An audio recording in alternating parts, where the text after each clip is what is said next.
আমার চ্যানেলে তোমাদের সকলকে স্বাগত। আজ আমরা ক্লাস 8-এর রায় মার্টিন প্রশ্নবিচিত্রা থেকে ভূগোলের তৃতীয় পর্যায়ক্রমিক মূল্যায়নের তৃতীয় স্কুল সলভ করব।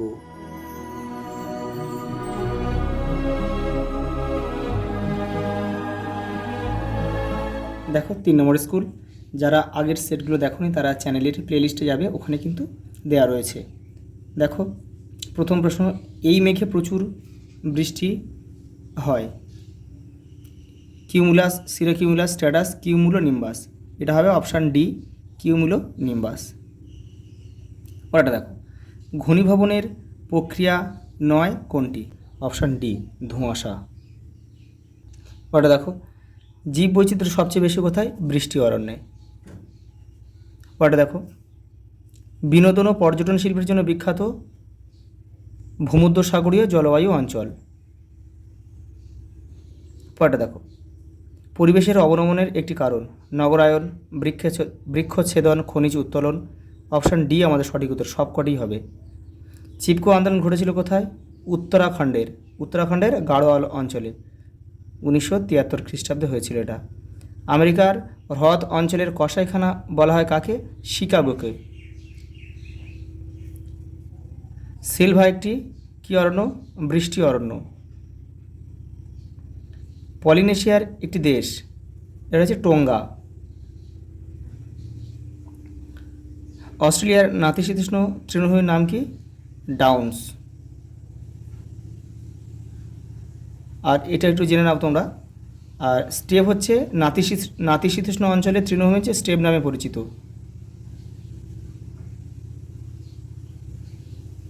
নাতিশীতোষ্ণ অঞ্চলের তৃণভূমি। প্রেইরি, উত্তর আমেরিকা, এগুলো সব তোমরা একটু জেনে নাও। ওটা এগুলো পরীক্ষায় আসে। উত্তর আমেরিকার তৃণভূমি কিন্তু প্রেইরি নামে পরিচিত। আর আফ্রিকা হচ্ছে ভেল্ড। দক্ষিণ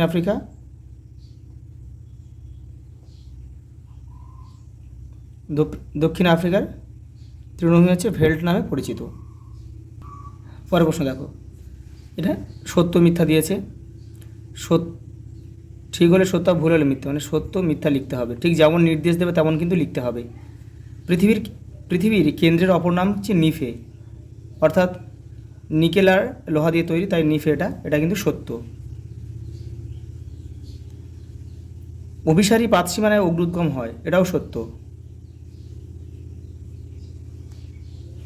সাহসী পশ্চিমা বায়ু দক্ষিণ গোলার্ধে প্রবাহিত হয়, এটাও সত্য। দেখো, মেঘাচ্ছন্ন রাত্রে প্রচুর কুয়াশা সৃষ্টি হয়, এটা কিন্তু মিথ্যা। কারণ আকাশ মেঘমুক্ত থাকলেই, তবে পরিষ্কার আকাশ থাকলে তবেই কিন্তু কুয়াশা বেশি পড়ে। দেখো, জাপানের ফুকুশিমাতে পারমাণবিক দুর্ঘটনা হয়, এটা সত্য। আর মিচিগান হ্রদের পাশে শিকাগো মহানগর অবস্থিত, এটাও সত্য। পরেরটা দেখো, শূন্যস্থান পূরণ রয়েছে। দেখো, পৃথিবীর মোট আয়তনের কত পার্সেন্ট গুরুমণ্ডলের অন্তর্গত? 84%। দেখো, কোন পাতসীমানায় সান আন্দ্রিস চ্যুতি অবস্থিত? এটা হবে নিরপেক্ষ পাতসীমানায়।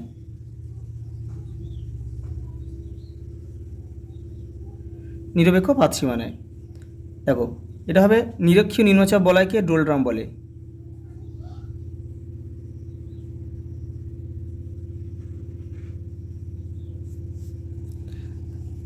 ভারতের কোন স্থানে বেশি বৃষ্টিপাত হয়? চেরাপুঞ্জি মৌসিন রাম।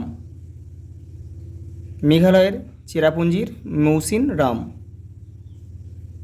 পরেরটা দেখো, পৃথিবীর বৃহত্তম সরলবর্গীয় বনভূমি হচ্ছে তৈগা। দেখো, কোন দেশে পম্পাস তৃণভূমি অবস্থিত? আচ্ছা, পম্পাস তৃণভূমি হচ্ছে আর্জেন্টিনা দক্ষিণে আছে, সেটা দক্ষিণ আমেরিকার দক্ষিণে, সেটা হচ্ছে তোমার আর্জেন্টিনা। কোন দেশে বলেছে? আর্জেন্টিনা আর উরুগুয়ে, দুটো দেশের মধ্যে পড়ে।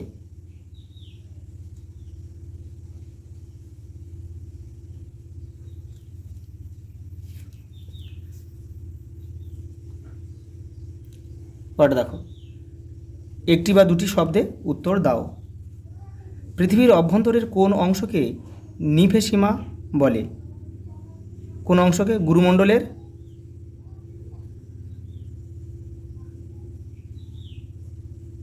গুরুমণ্ডলের 700 থেকে 2900 মানে 2900 কিমি পর্যন্ত অংশকে নিফেসিমা বলে। দেখো, সিসমোগ্রাফের কাজ কি?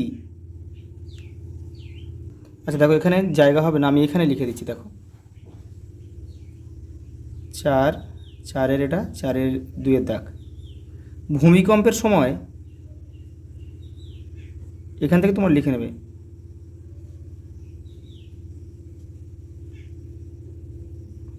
ভূমিকম্পের সময় ভূত্বকের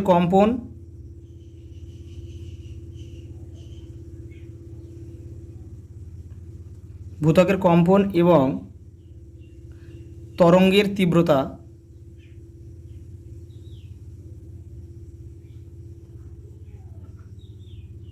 তীব্রতা রেকর্ড করা।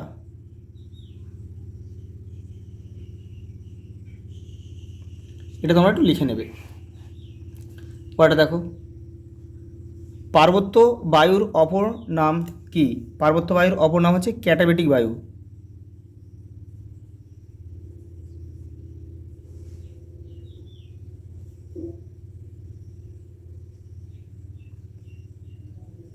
আর যদি বলে উপত্যকা বায়ুর অপর নাম কি, তোমরা লিখবে কি? অ্যানাবেটিক বায়ু। এটাও কিন্তু আসে পরীক্ষায়। ক্যারিবিয়ান সাগরের ঘূর্ণিঝড়ের নাম কি? হ্যারিকেন।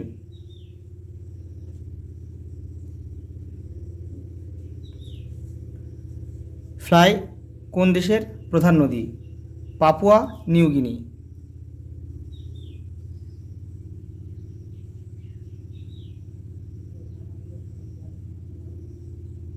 Papua New Guinea. রূপোর শহর কাকে বলে? ব্রোকেন হিলকে। পূর্ব অস্ট্রেলিয়ায় অবস্থিত রয়েছে ব্রোকেন হিল।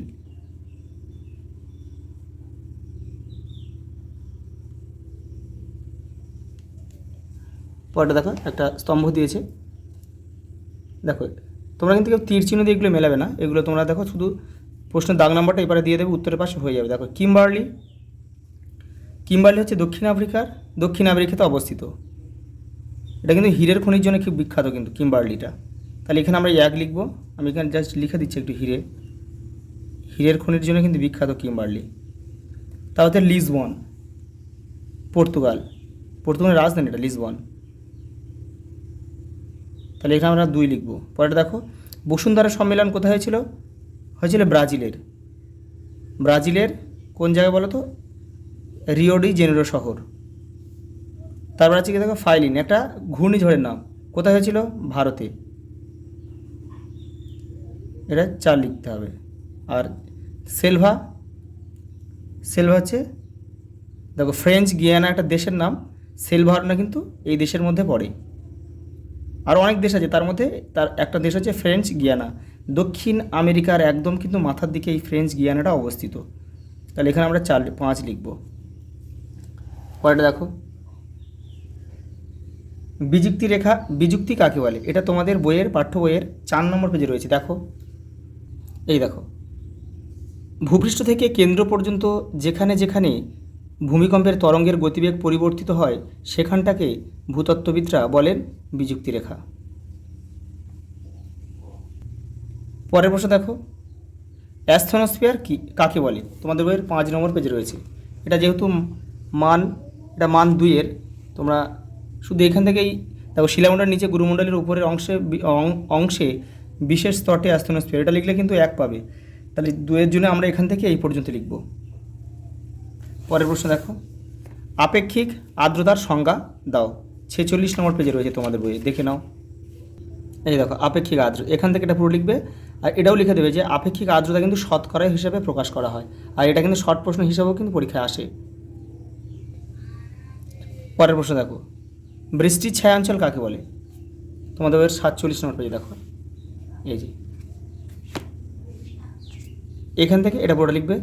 এই যে বৃষ্টির ছায়াঞ্চল কিন্তু এই অঞ্চলটা, এই যে দেখো ছবিটা দেওয়া রয়েছে, এটা মান 2 রয়েছে, তোমাদের ছবি না দিলে হবে, কিন্তু যখন 3 বা 4 আসবে তখন কিন্তু তোমাদের একটা ছবি দিতে হবে। এই যে দেখতে পাচ্ছি, এটা হচ্ছে বৃষ্টির ছায়াঞ্চল, এই অংশটা অনুবাদ ঢাল। এখানে জলীয় বাষ্প পরিমাণটা কম, আর এরপরে বেশি, কিন্তু এই জন্য দেখো এবারে বৃষ্টিপাত হচ্ছে প্রচুর, প্রতিবাদ ঢাল বলে এটা। পরেরটা দেখো,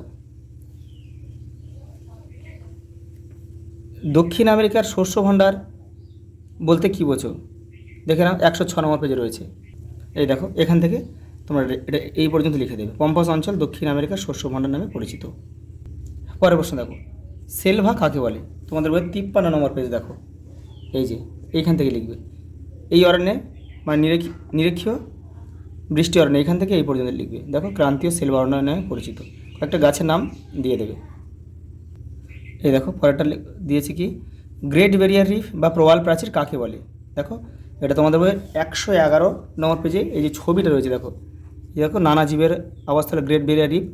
এখানে দেখো, এখানে কিন্তু অতটা ভালোভাবে দেওয়া নেই, এখানে শুধু এখানে অপশান শুধু এখানে দেখো উত্তর পূর্ব উপকূল বরাবর সমুদ্রের মধ্যে সমান্তরালে অবস্থান করছে পৃথিবীর বৃহত্তম প্রবাল প্রাচীর গ্রেট ব্যারিয়ার রিফ, তার সম্বন্ধে কিন্তু দেওয়া নেই। তাহলে দেওয়া আছে কিন্তু এপারে তোমরা লিখবে, এই যে গ্রেট ব্যারিয়ার রিফ অস্ট্রেলিয়ার পূর্ব উপকূলে একটি আকর্ষণীয় বৈশিষ্ট্য। এখান থেকে এই পর্যন্ত পুরোটা লিখে দেবে, এই পর্যন্ত,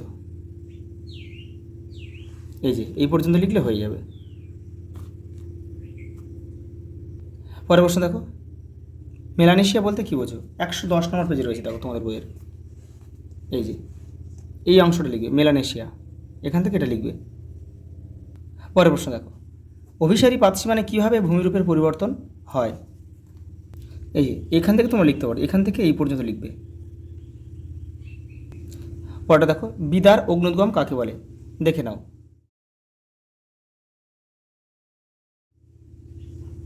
পরেরটা দেখো, ঘূর্ণবাত ও প্রতীপ ঘূর্ণবাতের মধ্যে 3টি পার্থক্য লেখো। দেখো তোমাদের বইয়ের 41 নম্বর পেজে রয়েছে। এই দেখো, একে প্রতীপ ঘূর্ণবাত বলে। এখান থেকে কিন্তু তোমাদের 3টে বৈশিষ্ট্য বা পার্থক্য বের করতে হবে, আর এই যে প্রতীপ ঘূর্ণবাত রয়েছে, এই দুটো পড়ে কিন্তু তোমাদের পার্থক্যটা এখান থেকে করে নিতে হবে কিন্তু। পরেরটা দেখো, বাণিজ্য বায়ু কাকে বলে ও কেন? দেখো, আয়ন বায়ুকে বাণিজ্য বায়ু বলে। আয়ন বায়ুকে কেন বলে দেখে নাও, তোমাদের বইয়ের 35 নম্বর পেজে রয়েছে, এই যে এই বক্সটা। পরেরটা দেখো, কানাডিয়ান শিল্ড অঞ্চলে কাঠ ও কাগজ শিল্পের উন্নতির কারণ কি কি? 93 পেজ দেখো, তোমাদের বইয়ে উত্তরটা রয়েছে। এই দেখো, এই যে কাষ্ঠ ও কাগজ শিল্প, এখান থেকে তোমরা লিখবে। এটা কিন্তু পুরোটা লিখতে হবে, এই পর্যন্ত।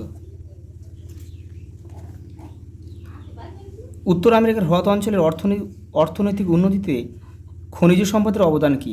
তোমাদের বইয়ের 88 নম্বর পেজে উত্তরটা কিন্তু রয়েছে। এই যে দেখো, এর নিচে রয়েছে, দেখো এই যে খনিজ সম্পদ ও শিল্প, এইখান থেকে তোমাদের লিখবে, এখান থেকে এই পর্যন্ত লিখবে।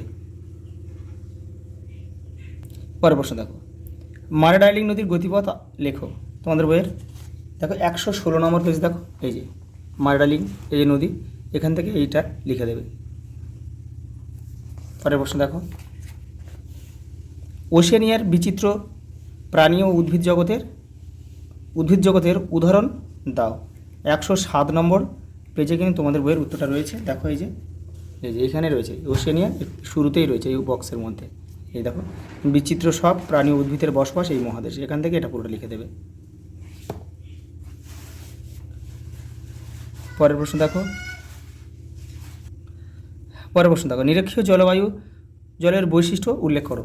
তোমাদের বইয়ের 52 নম্বর পেজে রয়েছে, এই যে এখান থেকে তোমাদের লিখতে হবে, এখান থেকে লিখবে, আর এখান থেকে কিছুটা লিখে দেবে। কিছুটা বলতে এখানে লিখে দেবে যে নিরক্ষীয় অঞ্চলে পরিচলন বৃষ্টিপাত হয় প্রত্যেক দিন বিকেলবেলা, একে 4 o'clock রেইন বলে।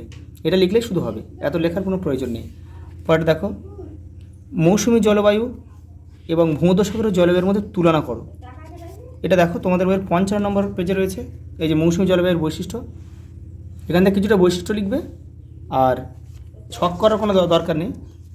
আর এই যে দেখো, ভূমধ্যসাগরের জলবায়ু, দুটো জলবায়ু আলাদা করে লিখলেই হবে, এটা বক্স করে তোমাদের পার্থক্য আকারে লেখার কোনো প্রয়োজন নেই। পরেরটা দেখো, পরিবেশের অবনমনের ফলাফলগুলি লেখো। তোমাদের বইয়ের কত 68 নম্বর পেজে রয়েছে। এই দেখো পরিবেশের অবনমনের ফলাফল, এই যে আধুনিক কৃষি পদ্ধতি নগরায়ন এর ফলে কিন্তু অনেক ক্ষতি হচ্ছে, এইগুলো এই প্রভাবটা লিখবে, এইগুলো সব দিতে হবে, এইগুলো পয়েন্ট করে অল্প অল্প করে কিন্তু তোমাদের লিখতে হবে। পরিবেশের অবনমন নিয়ন্ত্রণের উপায়গুলি কী কী, দেখো 70 নম্বর পেজে রয়েছে। এই যে এখান থেকে অনেকগুলো রয়েছে, এখান থেকে তোমরা 5টা কি 6টা করে নেবে। পরের প্রশ্ন দেখো, অস্ট্রেলিয়ার পূর্বের উচ্চভূমির ভূপ্রকৃতি বর্ণনা করো। 110 নম্বর পেজে উত্তরটা রয়েছে। এই দেখো অস্ট্রেলিয়ার ভূপ্রকৃতি, এই যে পূর্বের উচ্চভূমি, এখান থেকে এটা লিখতে হবে পুরোটা। পরেরটা দেখো, মারাডাইলিং অববাহিকার কৃষি উন্নতির কারণগুলি আলোচনা করো। এখানে তবে যে কৃষি ও পশুপালন এটা দুটোই একসাথে রয়েছে, এটা লিখবে,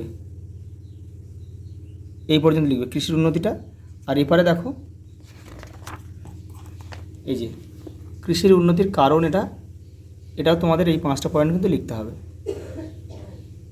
লাস্ট প্রশ্ন দেখো, লাস্ট প্রশ্ন হচ্ছে দেখো ম্যাপ পয়েন্টিং দিয়েছে এখানে তোমার মেক্সিকো উপসাগর, সুপিরিয়র হ্রদ, আটাকামা মরুভূমি, পম্পাস আর তাসমানিয়া।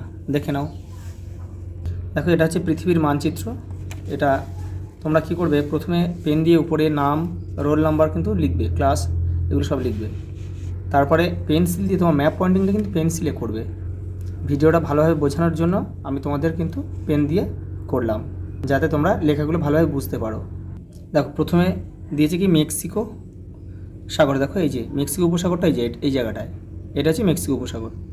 তারপরে দেখো সুপিরিয়র হ্রদ, এই যে দেখো এখানে এই 5টা হ্রদ, হ্রদটা এখানেই কিন্তু অবস্থিত। তার মধ্যে এইটা হচ্ছে সুপিরিয়র, এটা মিশিগান, এটা হুরন, এটা ইরি, এটা অন্টারিও। আর উপরেরটা হচ্ছে একদম সুপিরিয়র, এটা হচ্ছে সুপিরিয়র, এই যে এখান থেকে এইটুকুনি।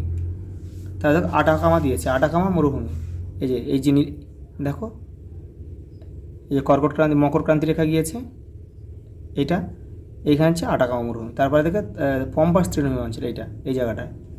আর লাস্ট দিয়ে দেখো তাসমানিয়া, এই যে এটা হচ্ছে তাসমানিয়া, এটা। আজ এই পর্যন্ত, দেখা হবে পরের ভিডিওতে।